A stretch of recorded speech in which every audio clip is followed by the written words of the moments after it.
Good morning, children. Today we are going to see minerals and energy resources in Geography 10th Standard NCERT book. Actually, last class we saw what are minerals, the classification of minerals, mode of occurrence of minerals, and the distribution of ferrous minerals such as iron ore and manganese in India. Isn't it? Yes. Now let's see about non-ferrous minerals and the distribution of copper and bauxite in India. Okay, fine. See, India has only a few reserves of non-ferrous minerals that are not very adequate. However, these minerals, which include copper, lead, zinc, bauxite and gold, play a vital role in various industries that are metallurgical engineering and electrical industries. Okay, fine. Now let's discuss about copper. Copper is an important mineral due to its excellent electrical conductivity. You know very well, isn't it? Yes, it is used in manufacturing of electrical cables and in electronics and chemical industries. Actually, the leading producers of copper in India are K3 mines in Rajasthan, Balaghat mines in Madhya Pradesh and Singhbhum district of Jharkhand. Okay, now I'll show you the diagram of production of copper with state-wise share in percent of 2009 to 2010. Okay. See here the production of copper showing state-wise share in percentage 2009 to 2010. Jharkhand produced 16% and Rajasthan 48% and Madhya Pradesh produced 29% and others also produced 7%. Okay. Now let's see about bauxite. See, bauxite used for obtaining aluminium is formed by decomposition of rocks rich in aluminium silicates. Okay, bauxite is clay-like substance from which alumina is extracted firstly and later alumina becomes aluminium. Okay, aluminium is known for its strength and lightness. It is widely used in manufacturing of utensils, electrical goods, etc. Then aluminium is an important metal because it combines the strength of metals such as iron with extreme lightness, good conductivity and great malleability. Okay, then Amarkantak Plateau, Maikal Hills and the plateau region of Bilaspur Katni are the main areas of bauxite deposits. Actually, Odisha is the largest bauxite producing state in India with 34.97% of the country's total production in 2009 to 10. Actually, Panchpatmali deposits in Koraput district is the most important centers of bauxite deposits in Odisha. Actually, I will tell you an interesting fact about aluminium. After the discovery of aluminium, Emperor Napoleon III wore buttons and hooks on his clothes made of aluminium. He served food to his more important guests in aluminium utensils and the less honorable ones were served in gold and silver utensils. You imagine, see, he served food to his more important guests in aluminium utensils and the less honorable ones were served in gold and silver utensils. 30 years after this incident, aluminium bowls were most common with the beggars in Paris. Okay, so this is the interesting fact about aluminium. Fine. Now let's see non-metallic minerals. Okay. See, the basic characteristic of non-metallic minerals is that they do not yield new products on melting. These are generally associated with sedimentary rocks. Example, granite, sandstone, etc. Now let's see about mica. Mica is an important non-metallic mineral. It is used in electrical and electronics industries due to its dielectric strength, insulating properties and resistance to high voltage. Mica occurs in the form of plates or leaves which can be split into thin sheets. Actually, mica can be clear, black, green, red, yellow or brown. Its deposits are mainly found the northern edge of Chota Nagpur Plateau. Then, Kondarma Hazaribagh belt of Jharkhand is the leading producer of mica. In Rajasthan, the major mica producing area is around Ajmer. Then Nellore mica belt of Andhra Pradesh is also an important producer in the country. Okay, fine. Now let's see about rock mineral like limestone. Okay. See, rock mineral like limestone is found in sedimentary rocks and is composed of calcium carbonates or calcium and magnesium carbonates. Okay. Limestone is used for smelting iron ore in blast furnaces of steel plants and is the basic raw material for manufacturing of cement. Here see the diagram. Limestone production of lime showing state-wise share in percentage of 2009 to 2010. Here Andhra Pradesh produced 20% and Karnataka 30% and others produced 50% of limestone in the year 2009 to 2010. Now let's see the hazards of mining. Okay. See, mining is a hazardous industry both for the workers and for the residents. The miners have to work under tough conditions where no natural light is available. See, mining is done underground which create hazards like roof collapse, suffocation, outbursts, fire, flooding, gas poisoning, entrapment and gas explosions. Okay, so always there is a risk of collapse of mine roofs, overflow of water and fire in the mines. So the areas around mines face the problem of too much dust from the mines. Okay. Slurry from mines damage the roads and the farmland. Houses and clothes become dirty more often than in other areas. Miners are at great risk of getting affected with pulmonary disorders. Cases of respiratory tract diseases are very high in mining areas. So government should impose strict safety regulations and environmental laws to prevent mining from becoming a killer industry. Okay. Now let's discuss about conservation of minerals. See, minerals require millions of years to form and nowadays we are consuming minerals at a much faster rate than the rate at which they are formed. So the mineral resources are finite and non-renewable. Actually, continuous extraction of minerals raises the cost of extraction as they have to be dug from greater depths. Minerals may also be low in quality.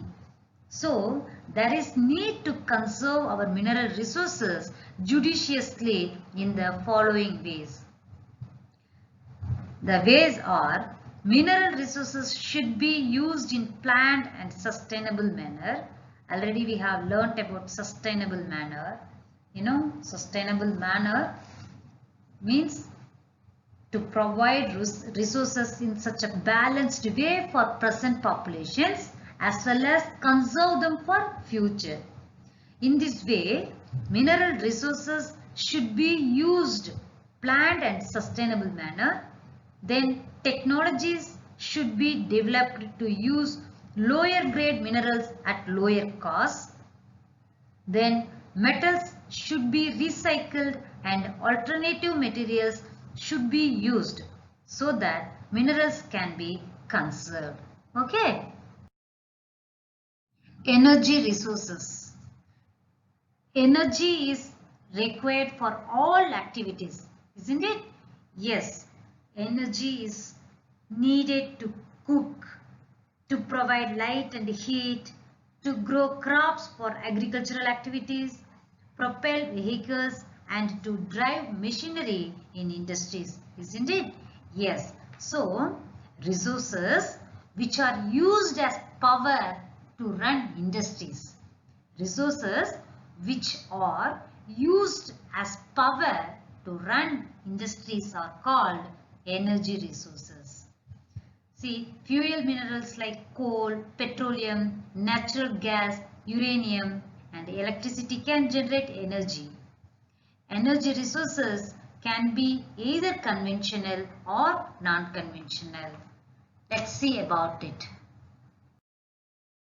See, conventional sources include firewood, cattle dung cake, coal, petroleum, natural gas and electricity, both hydel and thermal. Non-conventional sources include solar, wind, tidal, geothermal, biogas and atomic energy.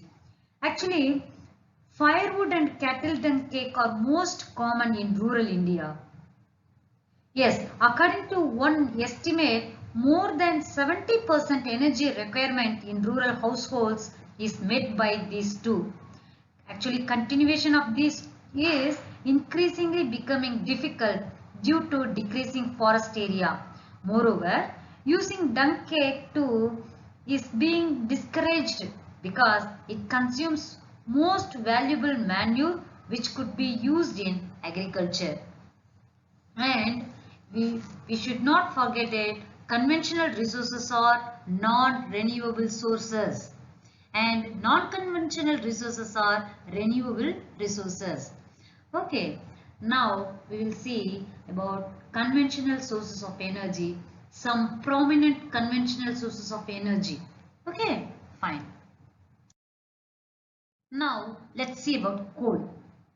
Actually, India is highly dependent on coal for meeting its commercial energy requirements. Actually, coal is a raw material for heavy industries and thermal power stations. It is bulky due to which these industries are located near coal fields. Depending on the degrees of compression, the depth and time of burial during its formation, there are following varieties of coal. Peat. It is an organic soil or deposit of dense vegetable matter only partially decomposed. Actually, it has a low carbon content and low heating capacity as it has high moisture content. The second one is lignite. It is a low grade brown coal. It is soft and has high moisture content. Even Neyveli in Tamil Nadu has the main reserves of lignite coal. This type of coal is used for electricity generation. Next, bituminous. Coal which was formed because of increased temperature and was buried very deep is called bituminous coal. This is the most popular coal for commercial use. Actually, high grade bituminous coal is ideal for use in metallurgy. Okay, then anthracite. This is the highest quality hard coal. Now, let's see about occurrence of coal in India. In India, coal occurs in rock series of following two main geological ages. First one is Gondwana coal. This was formed over 200 million years ago. The major sources of Gondwana coal are located in the Damodar Valley, West Bengal and Jharkhand. In this belt, Jharia, Raniganj and Bokaro are important coal fields. Okay, coal deposits are also present in the Godavari, Mahanadi, Sod and Varda valleys. Next, tertiary coal. This was formed 55 million years ago and is found in the northeastern states of Meghalaya, Assam, Arunachal Pradesh and Nagaland. Okay, now let's see about petroleum. Okay, petroleum. Actually, petroleum is also known as mineral oil. It is the second highest energy source after refining into various products like furnace oil, diesel, petrol, kerosene, etc. Used in India after coal. Actually, petroleum is known as liquid gold. Which one is known as liquid gold? Petroleum. Yes, petroleum is known as liquid gold. First oil field in India was discovered at Makon in Assam in 1867. Actually, petroleum refineries act as a nodal industry for synthetic textile, fertilizer and chemical industries. Okay, now let's see about occurrence of petroleum in India. Okay, natural occurrence of petroleum in India is associated with anticlines and fault traps of tertiary rocks. In anticline folding or dome region, oil is trapped in the crust of the upfold. The oil bearing layer is a porous limestone or sandstone through which oil may flow. So, the non-porous layers come in between and prevent the oil from rising or sinking. Whereas in fault traps, it is found in between porous and non-porous rocks. Mumbai High produces about 63% of India's petroleum. Gujarat produces 18% and Assam 16%. Ankleshwar is the most important oil field in Gujarat. Assam is the oldest oil producing state of India. Actually, important oil fields of Assam are Digboy, Nadarkatia and Moran Hajrijan. Natural gas. Actually, natural gas is a clean energy resource. It is usually found along with petroleum, but sometimes separately also. Compared to coal and petroleum products, it burns with a very low emission of harmful gases and other pollutants. It provides energy for running of petrochemical industry besides being used as fuel for cooking and automobiles. Okay. The offshore region of the Krishna Godavari basin has the largest amount of natural gas currently available in India. To fulfill its natural gas needs, India imports some gas and feeds it to various industries through pipelines. Okay, the 1700 kilometer long Hazira Vijaypur Jagdishpur pipeline HVI, Hazira Vijaypur and Jagdishpur HVI pipeline links Mumbai High and basin with the fertilizer, power and industrial complexes in western and northern India. Then natural gas is mainly used by the fertilizer and power industries. Okay. Use of compressed natural gas CNG, compressed natural gas for vehicles to replace liquid fuel is gaining wide popularity in the world. See, electricity has a wide range of applications in today's world, isn't it? Yes, of course. That is why its per capita consumption is considered as a sign of development. Actually, there are two ways through which electricity is generated. These are conventionally electricity or thermal power has been generated by burning fossil fuels that supplies energy. Actually, what are the fossil fuels? Coal, petroleum, natural gas, isn't it? Yes, to drive turbines. It is known as thermal electricity. Actually, there are over 310 thermal power plants in India.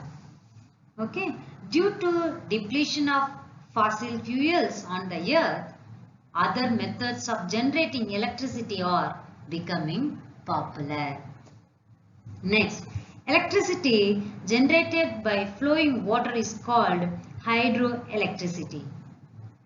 It is pollution free and commonly used all over India as it is a renewable resource.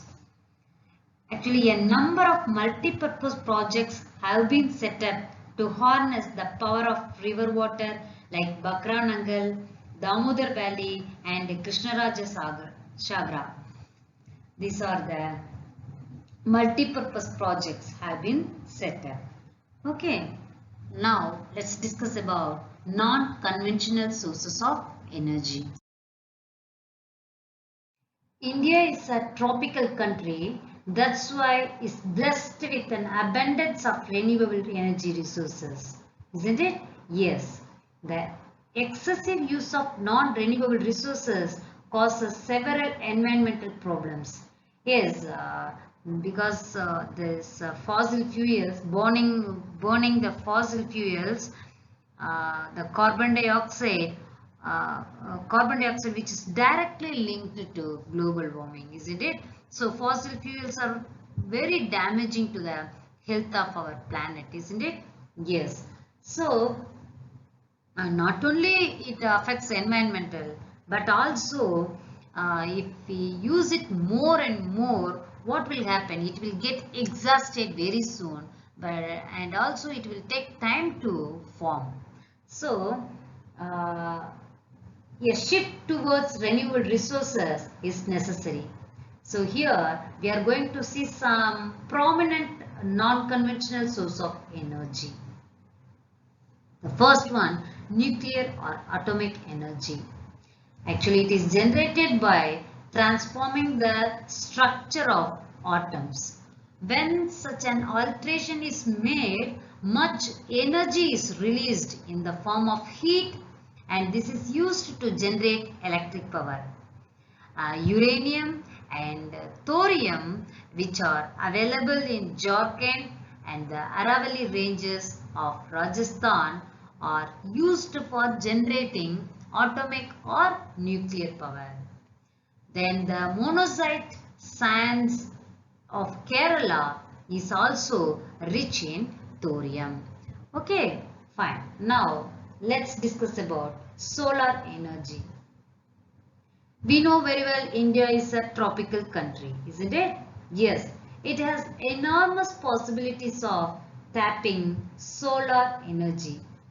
Actually, solar energy is a freely available resource, and it is used for a variety of purposes like electric power generation and using photovoltaic panels and for heating purposes.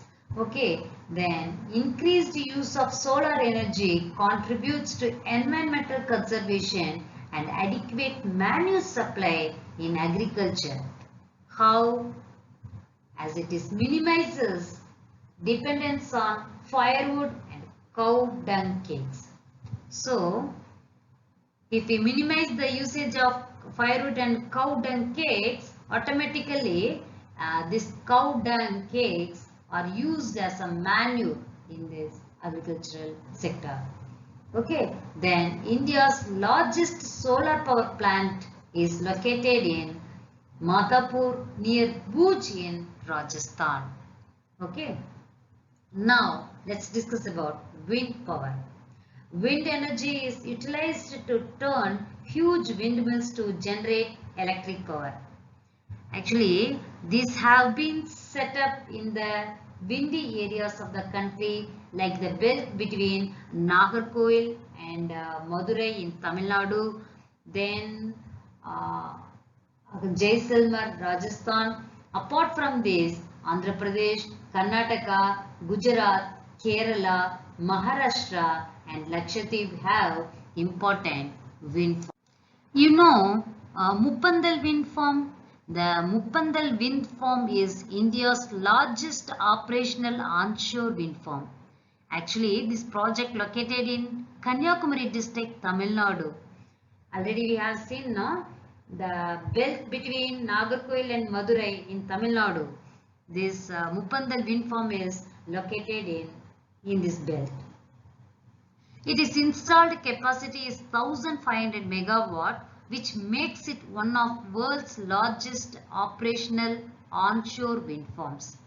Okay, in fact, Tamil Nadu is the leading producer of wind energy, you know. So, in this way, wind energy helps to run industries as well as and fulfill the domestic needs also. Okay. Now let's discuss about biogas. Okay. Biogas can be produced from shrubs, farm waste, animal and human waste. Actually, biogas is used as a fuel in rural areas because it has a higher thermal efficiency as compared to kerosene, charcoal or cow dung cake. It is generated by decomposition of organic matter in biogas plants. So, biogas plants can be set up at municipal, cooperative and individual levels. The plants using cattle dung are known as gobar gas plants. So, the plants using cattle dung are known as gobar gas plants in rural India. These provide benefits to the farmer in the form of energy and improved quality of manure. Actually, biogas is by far the most efficient use of cattle dung. And also it improves the quality of manure and also prevents the loss of trees and manure due to burning of fuel wood and cow dung cakes. Okay, fine. Now let's see about tidal energy. Tidal energy is the energy generated by movement of oceanic tides, which can be harnessed to generate electricity. Actually, floodgate dams are built across inlets. During high tide, water flows into the inlet and gets trapped when the gate is closed. After the tide falls outside the floodgate, the water inside it flows back to the sea via a pipe that carries it through power generating turbine. In India, the Gulf of Combat, the Gulf of Kutch in Gujarat on the western coast and Gangetic Delta in Sundarban regions of West Bengal provide ideal conditions for utilizing tidal energy. Okay. Now, we will see about geothermal energy. Geothermal energy refers to the heat and electricity produced by using the heat from the interior of the earth. So, wherever the concentration of geothermal energy is high, higher temperatures are found at shallow depths, leading to the existence of hot springs. To harness energy from hot springs, experimental projects have been set up in India in Parvati Valley near Manikarn in Himachal Pradesh and Puga Valley in Ladakh. Okay. Now we will discuss about conservation of energy resources. Since energy is a basic requirement for economic development, we need to conserve it. Yes, to have sustainable development, we need to promote energy conservation by avoiding wastage, besides increasing the use of renewable energy sources. So, we should conserve energy resources by using public transport systems instead of individual vehicles, switching off electrical appliances when not in use, using power saving devices and using non-conventional sources of energy. After all, energy saved is energy produced. Okay. I hope you all understand this chapter. Thank you.